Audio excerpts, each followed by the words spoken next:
Hello, this is Mario Martinez, and I want to invite you to a new workshop that I'm going to be doing May 3rd. It's called Healing the Wounded Hero. And I'm going to tell you a little bit about one of the techniques that I'm going to be using, which is beyond relaxation. In order to make changes, relaxing and trying to imagine changes doesn't work very well. And the reason is that you're still at a level where the brain is protecting you from making changes by protecting you from anxiety and the negative thoughts and things that come up related to what you're wanting to change. So what I do is a biocognitive technique that takes the best of neuropsychology and the best of Tibetan Buddhist meditation methods and allows you to go beyond relaxation. So first, you learn the relaxation, which is getting your muscles relaxed. Second, it'll be taking you to a lower level, which is the contemplative state. And the contemplative state is more than just vipassanas and samatthas. Is a technique that when you go into a contemplative state, you go into a usual close to or about a theta wave, which is not hypnosis. You're well aware of what you're doing, but it gets you to a point where you assimilate information better, you're able to apply it better, and it has a lasting effect. And in addition to that, then I'll show you methods of practicing things throughout your week of the new behavior and recontextualizing that you've done so you can create neural maps that will actually be available. I do these workshops maybe once a month or every 2 months, so this one's going to be really good to join because it's the latest that I have on biocognition. And the reason I call it the wounded hero is because people are not victims. People are wounded heroes. They have what I call archetypal wounds from people that were important in their lives, especially when they're young and when it's people that had a lot of meaning for you and were important to you. And then what happens is it affects your self-esteem. It even affects your psychoneuroimmunology, your way of looking at the world, the way your immune system responds to stress. So it's pretty powerful stuff. But what we'll do is we go into relaxation, then contemplation, and then we go into what I call the theater of change. And the theater of change is where you begin to change, create neural maps, and begin to disregard the old neural maps that guided you into things that sometimes even though you thought this is intellectually, it makes no sense for me to do this, and you keep doing it as if you're hypnotically going into it.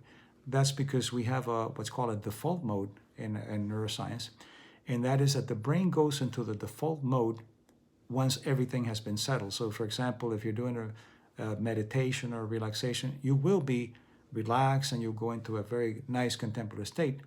But within a period of time, then you go back to the default mode, which is the goggles that you use to look at the world, and you fall back into the old patterns. So knowing that, we use methods of neuropsychology to actually teach you how to recontextualize conditions and then how to practice them throughout the day and a few weeks. And then what you're doing is you're discarding dysfunctional neural maps, which is a set of neurons that join to fire together to create patterns of behavior and patterns of interpretation of the world. And then the new neural maps, which are functional, will then gradually take over by the repetition and by other kinds of things that I'll be teaching you, proprioceptive kinds of things of how you orient yourself in time and space, and procedural learning, which is the repetition of behavior, and the brain interprets that as being important so it remembers it. So it'll be quite a bit. And if you have any questions, go ahead and ask me, and I will, as I'm doing this, I will try to answer them for you to let you know more about the workshop. But it'll be May 3rd at 5 p.m., from 5 p.m. to 6:15 Central Time, which is Nashville time.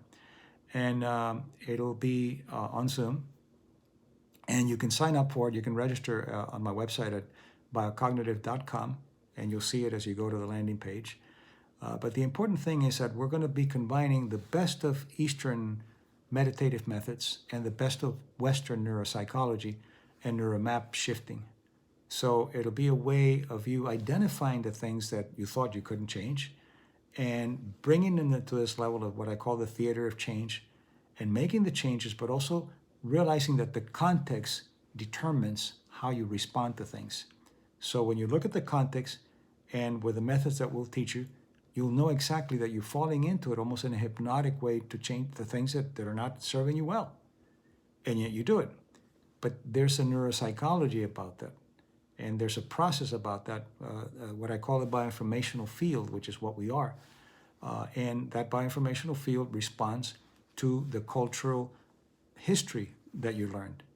And the brain is cultural. The brain does what the culture told it to do, and it perceives the world the way the culture tells it to perceive it. And then the immune system responds to that cultural brain as a cultural immune system.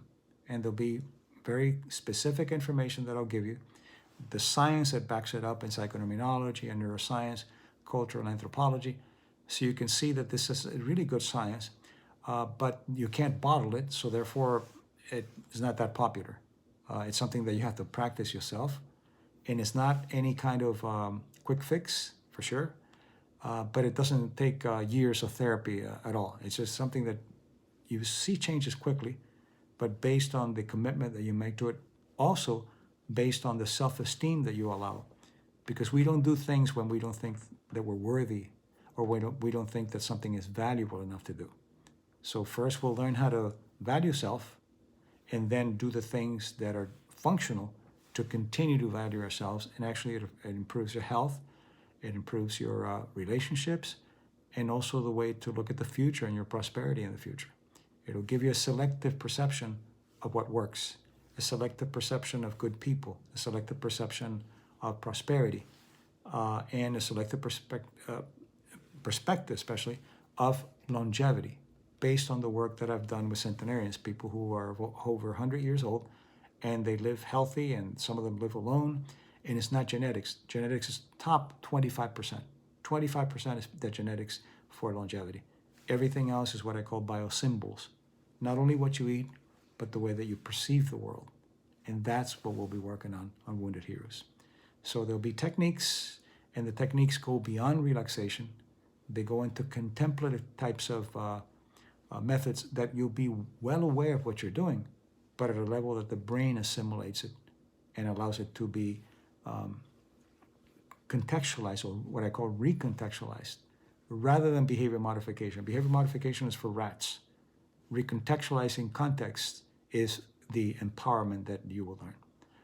Most of the behavior modification doesn't work, doesn't have a lasting effect, or you replace one symptom for the other because you're not changing the meaning. You're changing the process of movement and the enactment of the behavior, but you're not changing the meaning of the behavior at a deeper level. So this is what I'll be doing. So May 3rd, join me. Go to the website and sign up for it, and you will see some really interesting things that will amaze you. But it's not quick fix, and it's not magic. It's science. So you have to apply it, put it to use, and grow. So enjoy, and I will see you May 3rd at 5 o'clock Central Time, which is Nashville time. I'll see you soon. Bye-bye.